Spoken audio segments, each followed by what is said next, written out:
welcome to Minding Your Business, Lancaster Chamber of Commerce. I'm Chris Spiker. I'm here with Kevin von Tungeln. Hey, welcome, Attorney of the Year. Oh, thanks, Chris. Kevin, it was amazing that we could even get you on the show. I mean, you've got speaking engagements. Right, booked out for months now. Booked out for months. Well, you were a busy guy to begin with. Trying to keep busy. And you've been on Lancaster Boulevard for a long time, and recently you moved to 10th West and J. We did. So we were out of space at our Lancaster Boulevard location. We were there, I think Mark moved in there 92? I moved in there 97. That's when I joined up with Mark Thompson. Well, and the Boulevard's become kind of a popular spot. It is, and so I love what the city's done with the Boulevard. I hated to leave that, the new atmosphere and the just the feeling on the Boulevard. But again, we were out of space. We needed more people. We were literally had no space to put them. Now, you were right next to Starbucks.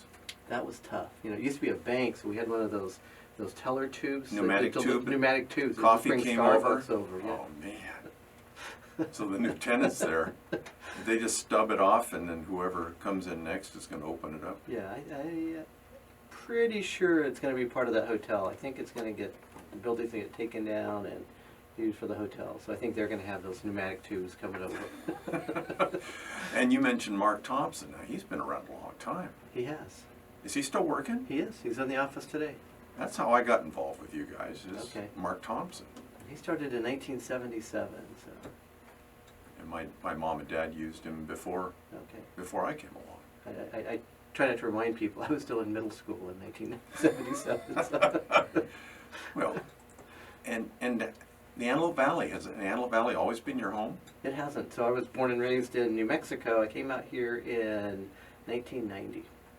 So I'm officially an old-timer by that criteria for the old-timers barbecue. Yeah, 10 and 19, 29, that's right. Yeah. You definitely qualify. Well, welcome. Well, thanks. And tell me a little bit about your practice. What kind of, I was going to say, what kind of law do you practice? Well, the best. Right. What's your specialty? So we are specialists in probate, trust, and estate planning. That's it. That's all we do. So I tell people I know a lot about a little. So I don't get outside of my area of expertise. But so it's in really the estate planning and what happens when somebody's assets after they pass away. Some people would say, why? Can I just write it down on a piece of paper? Can I just... In a perfect world you could, but there's a couple problems with that. Number one, just human beings. As long as I joke, and it's kind of a sad joke, but true, as long as there's people and money, I'll never have to worry about running out of work to do because people will always be fighting over it. And then number two, we live in California. In my personal opinion, California is a nanny state. By that I mean the legislature seems to have the mindset the more laws they pass, the better they protect us. And I think they're all well-meaning, but if I remember right, I think we passed 850 laws last year, and it just makes everything more bureaucratic. So that combination makes it difficult for you to just write it down on a piece of paper and for it to be implemented as you wanted it. Things are changing all the time. Constantly. On the law side and on the life side. Correct. And on the law side, we've got two entities changing it on us constantly, and that's the state of California and the federal government as well. And you keep up with all of that. We do our best to. Yeah. That old saying that goes, the more you know, the more you realize you don't know. So I've been doing nothing but this for 23 years, and Mark's been doing nothing but this for 37, I think, 38. He did divorces way back then. But even then we realized you can never know everything, even in our field. And I think we're as well prepared as we can be. But usually when you put your stamp on it, I mean, it's going to hold up. Yes, it has. So that's one area where we've been very successful at is we've never had one of our estate plans end up in court that we did. Just because of our expertise. And again, this is all we do. But half of what we do is on the planning side, half is helping families after a death, so that after death or incapacity experience tells us where the problems are. And so we can turn that in and help us on the planning side. And so I think that's what helps make it work for us. You have other people in the office, you're not the only guy doing all the work. Correct. I went out, should we put a plug for your favorite restaurant in the whole world? There's- Is it a Mexican? That is it. So I'm born and raised in New Mexico. So even though, you know, my father's side is German, my mother's side of the family is German, I love hot Mexican food. Specifically Medrano's. Madrano's is good. But I got to put a plug out for the Rustin House too. So. Okay. So we went out to lunch at Medrano's here a few months back, and you Right. had one of your associates with you. I did. Is she still with the firm? She is. Wow. So Monica Hearn, she's a Pepperdine graduate, so she's coming into the field. So there's 3 lawyers now. We've got a 4th joining in August, and we're growing. The demand out here is greater than what we can supply right now. And basically, you're helping people that have something. Correct. Helping them plan for it, protect it, and pass it to their children in a way that's protected. Yeah. I remember a word, trust, and that word really starts making more sense to me as I get a little bit older. That, you know, it's written down, but it's still a trust. Right. So you're giving directions of how you'd like it to go, Correct. and you're trusting that it'll be that way. That's right. And then you got to pick the right trustee. That's the Yes. important part. How did you get into law? When I was in undergraduate, I was studying electrical engineering. That's my undergraduate degree. I took a course from a faculty advisor who was a lawyer. She taught a business law course, and I just absolutely loved it. That was my junior year, so I wasn't going to change majors, but I made the decision at that point to go to law school. So I finished, got my electrical engineering degree, and then went straight into law school. Engineering degree. That sounds similar to another fellow that was in your practice, a little bit older fella, Dick Spann. Dick Spann, right. Started as an engineer. Correct, chemical engineer. He's actually a rocket scientist. Solid rocket fuel. So. And he is still ticking. He is. 83. I had lunch with him on Monday. So there's kind of like a model for you Right. on how to do it. Yes. How did you pick the Antelope Valley? Um, Now we're talking about attorneys, and you know, like you told me, Right. some people probably are going to come back at the break and see who the next guy is, but here we are. So I was born and raised in a small desert town in New Mexico, about 25,000 people. And I made the decision, I was not going to stay in New Mexico. At that point, the entire state had 1.5 million people, and a third of them lived in Albuquerque. And so I had friends that went to college, went out on the East Coast, and I had friends that went to the California area, both Los Angeles and one of which was from Lancaster and had moved back there. And so I made the decision. I went out to the East Coast for a short period of time, decided that's not for me, being a desert rat from birth. Moved out to Santa Clarita, not sure if I'd go the LA route or what, and ended up interviewing with some people up here in Lancaster, and I said, I'm going to move to another, little bit larger desert town than where I grew up. So you liked the desert, you just needed maybe a little more shopping, A or little bit more shopping. I'm a big Dodgers fan. Even back in New Mexico, we had KTLA back when they carried the Dodgers. So I grew up watching the Dodgers, so it was fun. So we had season tickets for a while. was Vin Scully on KTLA? He was. Wow, Got to watch Vin Scully as a child. that's an amazing childhood right there. Yeah, Yeah, so I can see how you feel like you're part of the Los Angeles culture. right. And how many people in the Antelope Valley do practice what you're doing, the probates and the wills and trusts? Not very many. A handful, maybe a dozen do it along with something else. I don't think there's any, there might be a couple people that do nothing but this, but it's very rare in California, much less the Antelope Valley, to have a law firm that does nothing but this. Wow. Is that how you became the attorney of the year then? Specializing in building a large practice?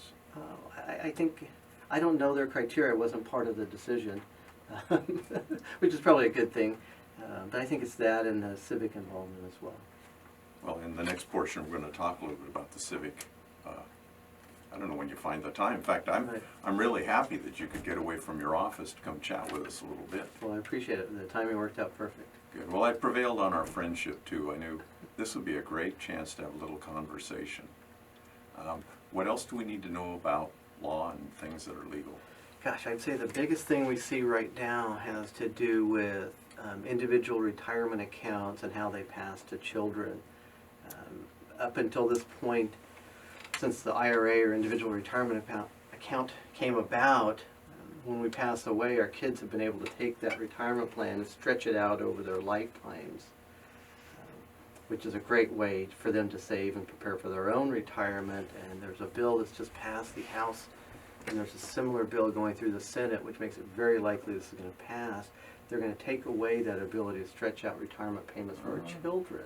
They're going to limit it to 10 years. So I think that's going to create a massive amount of upheaval in the planning and how we respond to that. As if we weren't already blowing through our life savings quick enough. Right. The government's going to help us get rid of that. Absolutely, and it's just a classical government play. They're using the purpose of the bill is to give people more choices in 401ks and to promote more savings through that, but they've got to pay for it. So they're helping out us and our spouses, but they're going to have our kids pay for it. That sounds like the government, doesn't it? Sorry, kids. Contact information for you, Kevin. We're at 10th West and Avenue J, and our phone number is 661-945-5868. And thank you for being a member of the Lancaster Chamber of Commerce. You're welcome. Thank you. And we're back with Mind Your Business. I'm Chris Spiker. I'm Aaron Goldstein. We are here with our second guest, Kevin Von Tungeln. Hey, welcome back. Thank you, Chris. Thanks for having me on your show. You bet. Chamber show. They remind me every once in a Chamber while. show, okay. Chris, it's not your show. All right. But we have a lot of fun, and you know, we put some passion into it. And so we invite people who are in the chamber, whether we've known them a long time or they're brand new. In our case, we go way back, but when I went to a recent Law Appreciation Day, they're going through some of the folks here in the Valley that make our world a better place. And Attorney of the Year, you were selected. And then I read through your accomplishments here. Besides the school at the University of New Mexico State University and University of New Mexico, then you came to the Antelope Valley, certified specialist in estate planning, trust and probate law by the State Bar of California. Oh, gee, I'm going to read the whole thing. Member of the Antelope Valley Bar Association. You were on the board of directors, president, 2001.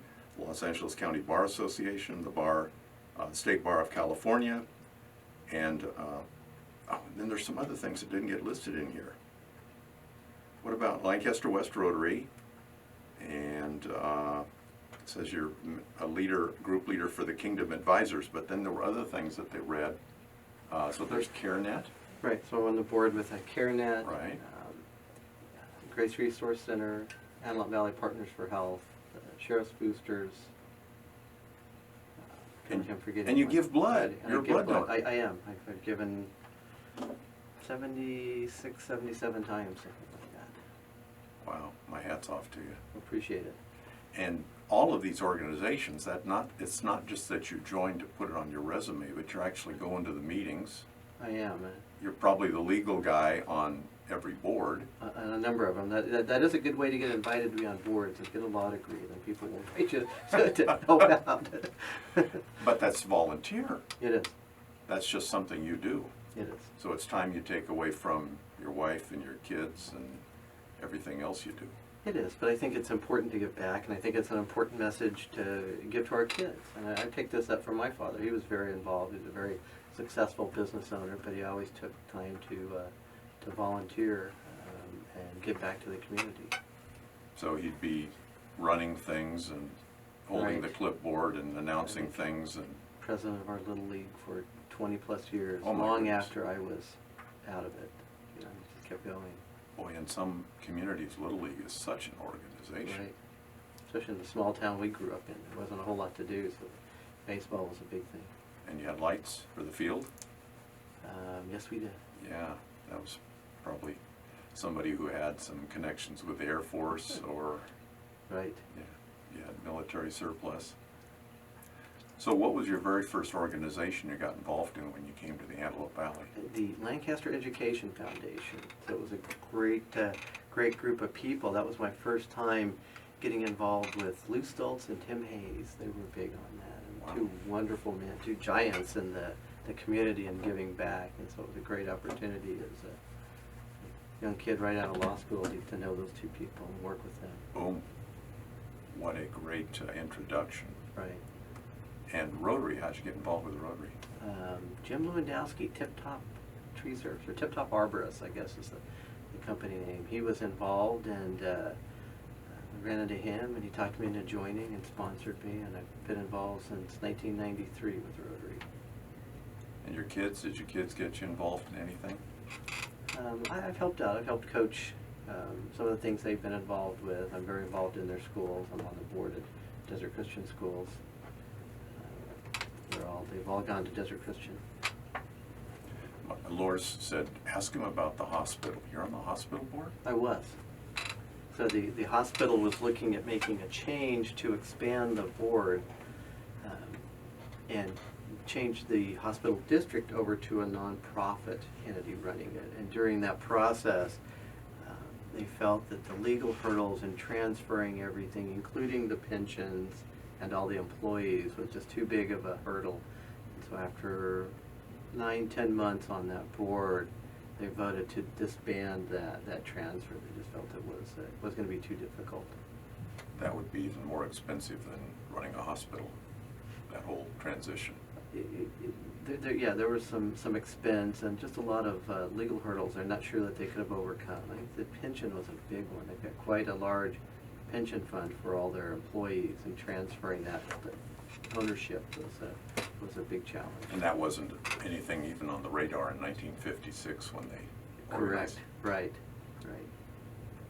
Did you, you were around long after Jane Pinheiro was gone, but her name is, she's one of the original directors. I've always thought it would be nice to have one of those J3 or J5 over there named after her. Right. And they come into Medical Main Street, perhaps that would be something to do with the new hospital, which I'm confident will be built. Brand new hospital?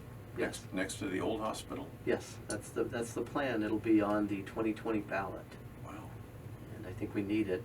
AV Hospital it's getting up there in age, and then the biggest problem with the hospital is by 2030 they have to retrofit a significant portion of the hospital. It will no longer be allowed to be used, and it'll effectively put the hospital out of business. It would not be functional without it. So we've got a short time frame to pass a bond. This is stuff we should be talking about today. This is right. good. Wow. Yeah. I didn't realize that. So it would shut down the operating rooms. The new tower would stay. It meets the criteria. The kitchens. There's a whole lot of it. Just you really couldn't function. Aaron and I were talking on the way over about, there won't be an earthquake. Right. But somebody like the hospital, they must plan on that. Right. They've got a plan for it. They've got a build for it. And I've heard the criticism, they would never shut down our hospital. Well, hospitals are closing rapidly across the country, and many hospitals have already done the retrofit. So I don't see us getting a waiver from it, because you think about being a legislator, and you say, wait a minute, my hospital did it, and now this hospital wants a waiver. I don't think so. So it would really put us into a bind. I think we'd end up being a county hospital when they rebuilt, if we don't do it ourselves. And we'll end up being a Martin Luther King or something like that. That's not what we want. We're so isolated up here. We need a community hospital. And by building a new one, the nice thing about it is it will certainly go to all private rooms. And but one, I think for dignity purposes, we want private rooms, and two, it cuts down on infections. You can heal a lot better when it's a healthy environment, a quiet Right. environment, a Right. clean environment. Right. You could be doing everything right, but if the person next to you has an infection, it raises the likelihood of you getting an infection. I'm excited. Even though I'm not on the board anymore, I will be supporting that. And I'm not a big fan of increasing taxes. Yeah. That's the other criticism I hear. But when we're taxing ourselves for something in the Antelope Valley, I can say that, I'm for it. I voted for the college bond because it's improving our community, and I'll vote for the hospital bond. Yeah. I'm not a big fan of LA County bonds even, certainly not statewide bonds. Yeah. I'm part of the crowd that thinks we don't get our fair share of that money back, so I'm not really keen on that. But this is what I'm a big believer in, and I think our children and grandchildren will appreciate it. This is good stuff. You're hearing it here first. What outfit are you going to wear are you going to the LPAC event Saturday night, tomorrow? No, I'm gonna miss that. Okay, so I was going to ask you what you're wearing. So Just had our anniversary. My wife got us tickets for the Pantasias for Saturday night. See Phantom of the Opera. So I'll be down there.